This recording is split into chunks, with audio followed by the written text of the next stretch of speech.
Oh, yes, we are in this bad boy. Welcome to a backyard video. Honestly, because it's trivia night and I just don't feel like I have the time to run into the studio. But what's up, everybody? And thanks for joining me in the backyard. As the Cowboys have made some roster moves, I just heard Mike McCarthy talking about the plan for preseason week number 3, and I love it. Thanks to my guys at Bet Online who present these broadcasts for you. They are my homies. They're good people. Our promo code is BELIEVE50, BLEAV50 for your bonus with your first deposit there. So check out Bet Online where you can do every single sport. You can do MLB, NHL, NBA, NFL. Bet on the Cowboys to win the division. Go for some CeeDee Lamb action. Get up in there, whatever it is. It's at Bet Online. They the best. They my friends. They my partners. Get up in there. Promo code is BELIEVE50, BLEAV50, and get it. Did it flood? Is it flood at my house? No, my pool is very, very, very full. Very full. Green egg and pool you try to show off. Yep, trying to floss my wealth today. No, just wanted to get some sort of content up for the day, and so this will be it. Goodbye. Yeah, I do need to pull out a lot of weeds. There's a lot of cleaning that needs to be done around this place. But no, I'm not going to call myself lazy because that's a negative word. But Michael Gallup apparently looking pretty good, but that decision will be made at the very, very, very end of August after the final preseason game if he's going to hit pup or if they're going to keep him on the active roster and see if they can get him back before 4 weeks into the season. Congrats to Brett Maher for winning the kicking job, at least for now. He's the grand champion of kicking. And that's fine. They just like people who kick the ball real far. That's what they care about. Kick the ball real far and hope for the best. And Maher was good. He was good a year ago. So there's until he screws up, I ain't gonna worry about the kicker. But man, they didn't put a lot of effort into figuring out the kicking situation this offseason. So hopefully Maher can get the job done. The only other interesting thing that I thought was that Jeremy Sprinkle was waived, and he could have been a fourth tight end on this roster. And what does that mean for the potential of maybe the guy, Peyton Hendershot, the other undrafted tight end rookie? He might have a shot at this thing. Keep your eyes peeled when you're watching the preseason game on Friday on how much work does Peyton Hendershot get on special teams. And then my guy, Malik Davis, the Florida running back, I've got my doubts now because I just heard Mike McCarthy's press conference where he was talking about the running back depth. I think somebody from SI asked him about it, and he talked about Rico Dowdle, and then he said, and the two young guys, and he didn't name either of them. That makes me think that I should probably put Rico back on my 53 man and go ahead and leave my guy Malik Davis off, unless they're going to keep four running backs. And I like their plan that it sounds like that the starters aren't going to play in preseason game 3. That dress rehearsal thing, out the window. If they have 2 good nights of practice, then it sounds like they are going to go the route of our starters don't play in the preseason because we don't want to risk anybody getting hurt, and I love it. I'm really glad that other teams are letting their starters play because I'm enjoying getting to watch good football. Watching Kyle Pitts and Mariota and watching when Pat Mahomes plays, like all that stuff is really, really fun. But for the team that I want to win, I don't want anybody who matters to my season to play football until they count. Jonathan in the super chat, who will you add to your 53 when they cut the long snapper? Thanks for keeping us informed on everything. So that's the fun part is they can do things like that. They can't do it with the punter, I don't think, because Anger got a multi-year deal and you can't cut him without salary cap ramifications. But with both Brett Maher and Jake McQuaid, your long snapper, they can release them knowing that they're going to sign them back the next day after they put people on injured reserve. So, like, let's say Matt Waletzko, your 5th-round tackle. He will have to make the team initially in order to put him on whatever list you want to put him on. So he'll make the team initially.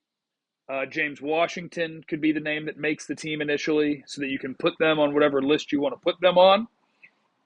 They will have to make the team initially first, unless it's a guy who started camp on PUP, like Michael Gallup. He could be on PUP and not count towards the roster, but they will figure that out based on where he is. About a week from now is when they will figure that out. But yes, you can play a little bit of games with this if you have guys who are vested veterans who aren't subject to waivers, where you can cut them. There's no chance of anybody claiming them because you do it with the understanding that we're signing you back tomorrow. There is no waiver process for you because you're a vested NFL veteran. So they can do that with guys, and they probably will use that trick on at least one guy, maybe two, in order to put people on a roster temporarily in order to do whatever. Preseason football is necessary. Well, it's not necessary because a lot of people aren't doing it. Aaron Rodgers ain't going to play a snap, and he hasn't in a long time. So it's not necessary. You could prefer that your team play in the preseason and think that there is an advantage to be had by doing it, and there are teams that agree with you. But necessary would imply you actually have to, and you don't because many people don't. And I like it. I mean, the Browns aren't going to have their starting center this year because they played their starters in the preseason. That's the way it goes. That's the risk you run. You're trying to do a better job of getting ready. And I get it. Like, I get that football players play football, right? That's what they do. You can get hurt at any time. But I can put the risk from low to zero in preseason game 1, 2, and 3 by just not putting my most important players on the field. My risk is zero. It's necessary for the team, not the starters. Preseason's great for the way the Cowboys use it. You get a really long look at guys who are trying to make your 53-man roster. You get a really long look at the young players. You get a really good look for camp battles for who wants to be the backup left guard, who's going to be my fifth wide receiver. You let those guys play in a game situation and see who's going to make the team. Zach Martin don't need the preseason. He don't need it. Tyron Smith don't need preseason. He don't need it. Dak don't need preseason. CD don't need preseason.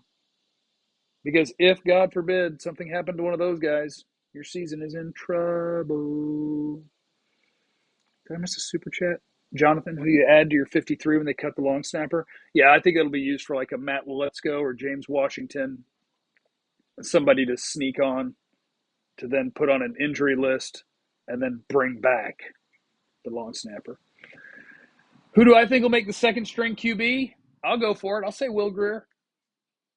He's been better in camp. It's just a matter of is better in camp and in preseason games. If he can be better in a second straight preseason game on Friday, is that enough to overcome the fact that the Cowboys watched Cooper Rush win a NFL football game against a decent team on the road last year? Because Cooper Rush did that. You can't take it from him. He did that in a real NFL game. But I do think Will Grier's outperformed him in camp and looks like a better quarterback, looks like a better football player. So I will take Will Grier to be the backup quarterback and see if they just carry two. And here's the other thing about getting late in this thing when they're about to have to cut down to the 53. Whichever guy you're the most worried about, like, oh, he'll never clear waivers. We do it every year with lots of players. And every year, pretty much, they make it through waivers. So, like, my running back out of Florida, Malik Davis, don't worry about it. He'll probably clear waivers if they cut him and be on your practice squad. Same thing with Rico Dowdle. Probably would make it. Kelvin Joseph or Nashawn Wright getting cut? I'm going to guess no at the moment. I'm going to guess no, that neither one of them is getting cut and that they'll carry 6 corners out of the gate because I think they can. I don't think they have enough names that they're terrified of releasing that you're forced to get rid of one of those corners. Jeff, Mike is going to get 15 sacks this year. You taking the over or under? God, it just depends on how much are they going to send him at the quarterback. If they lined him up and rushed the passer every play, if that was his job, then I would take Micah to have 25 sacks. I think he'd break the single season record. I mean, he just smokes everybody, every practice. He's unfreaking stoppable. But if he rushes on half his snaps, can he really get 15? Maybe. All right, guys. I saw some pundits say they might carry 4 running backs. I think that will happen. It wouldn't make sense to me because you're not going to have snaps for them. But if they're both on every special team, I guess you could do that. But you're not going to have snaps for 4 running backs at all. At all. Yeah, Ridgeway could very well be getting redshirted. That's what you do. You use injuries. So and so is hurt, and they're going to miss the whole year. Crazy, isn't it? And then they'll be around next year. All right, that's all I got. It's trivia night, so I do got to go. That is a good question, though, Beastie. Do you see the Cowboys relying on the run more than the pass this year from what you've seen in practice? I fear that. I fear that they drafted a guy who's a better run blocker than a pass blocker, and that they're going to try to get back to, we're really going to establish the run. And I hate it. I hate it in the modern NFL where passing offense is the most indicative thing of if you're going to win or lose. But, man, could I see that? Yeah. In a Jones run organization, I could see that. I sure could. All right, I got to get out of here. It's trivia night. Got to go finish, hopefully not last. That's my only goal when it's trivia night. Jeff, I need that hat. Well, go to Rollertown in Salina, Texas, and get it. That's where it is. All right, remember, you have no idea what anybody is going through. So be nice, be cool, be kind to everybody. I haven't had my medicine today, so I'm not very scatterbrained. I'm going to go take my Adderall and go to trivia night. I love you. Bye.